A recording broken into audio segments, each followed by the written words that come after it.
Here we go. There are three categories of ethics: outcome based, rule based, character based. The first ethic we're going to talk about is an outcome based ethic. You may want to note that in the margin. It's called hedonism. This was something, as you can see pictured, that goes back to the Greco Roman days. Here you see the god Dionysus or Bacchus, god of wine, good representation of the pleasure seeking life. And they believed, Herodotus taught, that the highest good, the main thing in life, the goal, is pleasure. And so pleasure itself is what is good and right. A hedonist would say things like, if it feels good, do it. Eat, drink, be merry. Tomorrow we may die. There are lots of examples of this in our culture today, and not even from a Christian perspective. Anyone's perspective could see that there's some problems with this point of view. This kind of lifestyle may be good in the moment or even for some years, but it's going to come back to make you unhappy. On top of that, other people are going to potentially suffer from your actions. My wife's cousin, for example, got high and did a lot of alcohol consumption when he was in high school and just after high school, and then he ended up killing a man in his late 60s. He killed him by accident, so he got 3 years of manslaughter. Of course, the man's family was very unhappy, and my wife's cousin has been very unhappy and lives with a lot of guilt. So obviously, there's a better ethical view than that. Epicurus was a Greek philosopher who taught that, well, for one, there is no God, and therefore we're sort of left with ourselves and our own pleasure. So he believed, however, that you shouldn't just grab pleasure whenever you can. You do everything in moderation. But why? So that in the long run you'll be happy. So that's why it says virtue for pleasure. It recognizes the classic virtues and says, okay, we're going to do these things not because the gods require them, not because they are good in and of themselves, but because we'll be happier in the long run. If you remember your freshman year, this was the viewpoint of Cassius. He was a follower of Epicurus, and of course, he killed Caesar not because it was right so much as he couldn't stand Caesar, so he couldn't live if Caesar were to become king. An interview with Adam Sandler.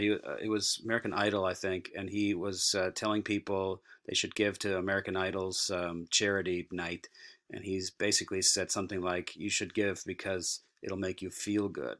So this idea of doing good things for others, giving to charity, so that you maybe or get recognized, maybe get your name on a plaque, or maybe you just feel good internally, whichever one it is, it's for yourself ultimately. So being selfish in the long run is not good. And if your ultimate goal is your own pleasure, then you could see how that would seep in to the actions that you take to get there. The quote unquote good things that you do can become less good. And you ended up maybe even doing some things that are wrong because it doesn't hurt anyone. So, for example, people who cheat on their taxes, right? They're doing this because ultimately they're living life for themselves. And they figure, well, if I don't get caught, then it's not a problem.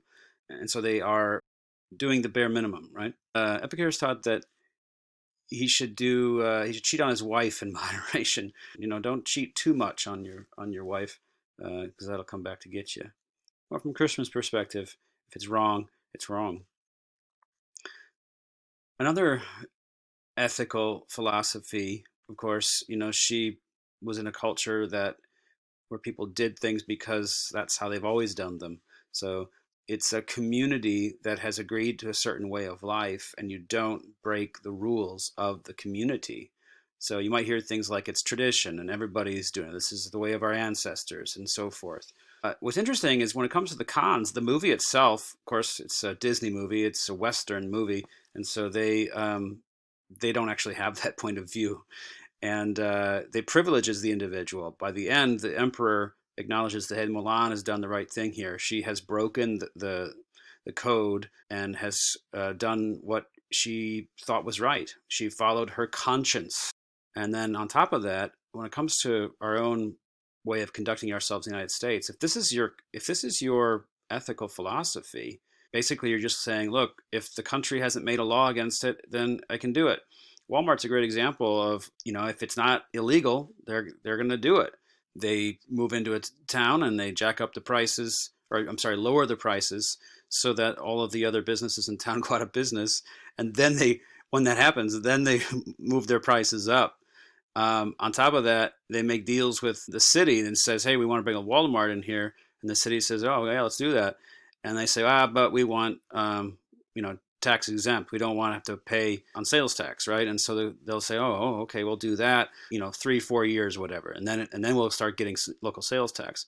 Well, you can guess what Walmart has done in the past. They just say, "Oh, you want to get our sales tax now? Well, we're going to shut this Walmart down and move to a different county."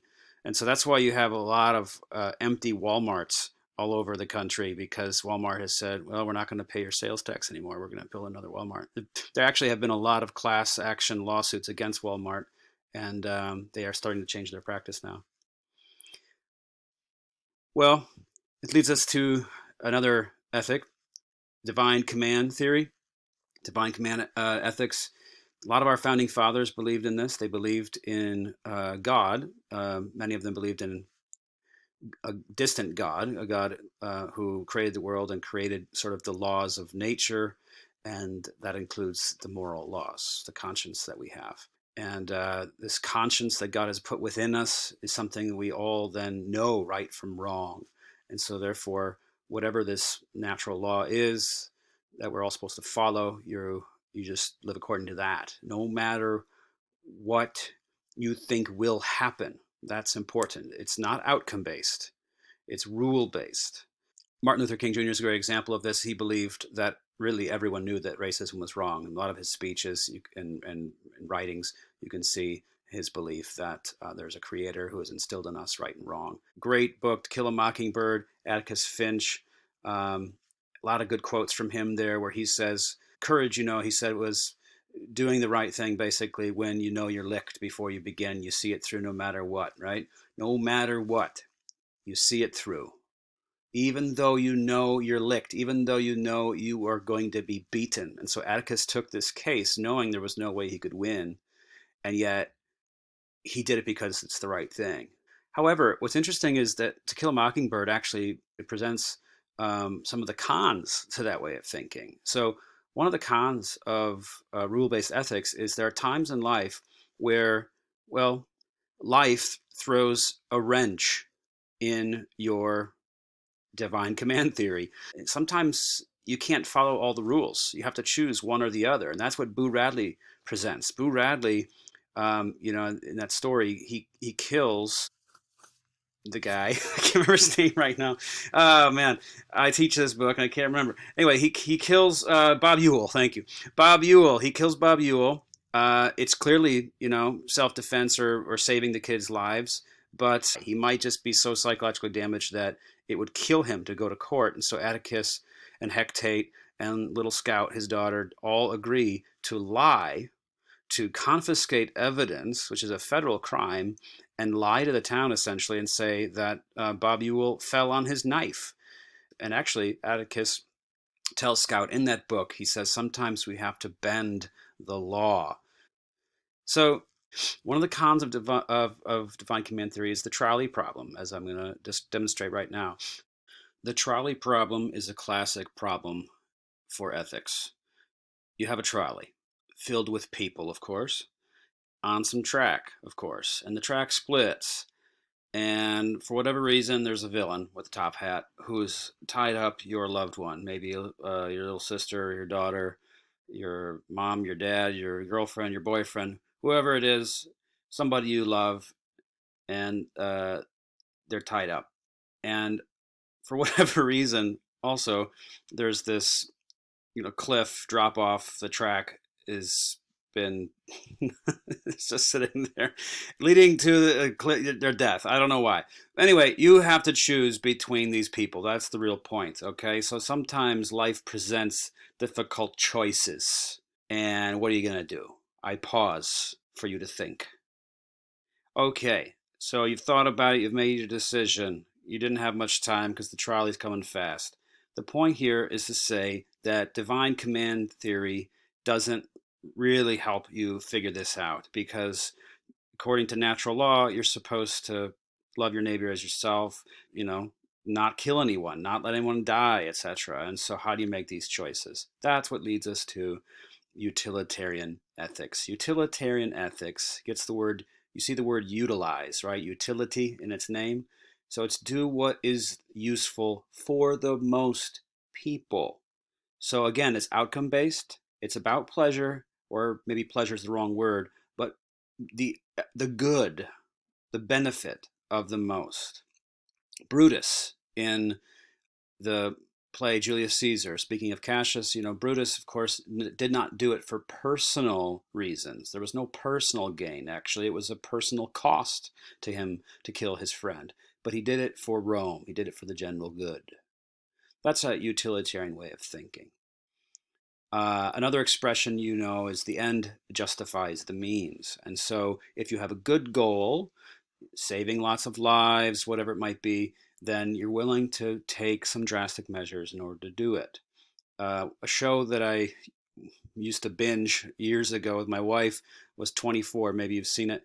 The character's name was Jack Bauer, and his boss was always saying things like, "Whatever works, Jack, just get results." And basically, Jack Bauer would go around torturing people, threatening people, doing all kinds of bad things in order to save the United States from terrorism or whatever. So that's a utilitarian way of thinking. Our own country has had, a history of waterboarding, for example. Is that okay um, to torture people psychologically through waterboarding in order to get answers to our questions about terrorist attacks? So the cons are there. Maybe you think waterboarding and Jack Bauer are wrong, and that's a perfect example already. But other examples come to mind. Nazi Germany. Here's a poster. You see that man in the chair? He's crippled. And the poster says 60,000 Deutsche Mark, countrymen, that's also your money. That's how much money it costs to keep this man, this crippled man, alive and cared for. The poster was basically saying we should not be wasting taxpayers' money on people like this. It's not really what's good for the country. It doesn't do what's useful. He's not useful. Our own country has a history of this. We practiced eugenics in our country, and there were eugenics societies that encouraged people to not have children if they had certain defects. Maybe they were not good parents. Maybe they had criminal background. Maybe they were colorblind. Where do you draw the line, right? It's a slippery slope.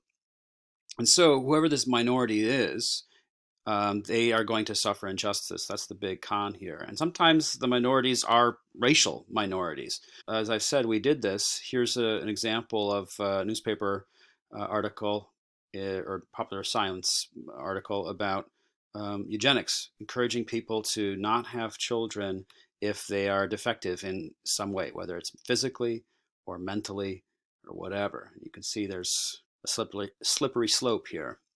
1935, I'm just going to blow up the numbers here so you can see all the different sterilizations going on across our country. Some of these sterilizations were done to um, Black American minorities.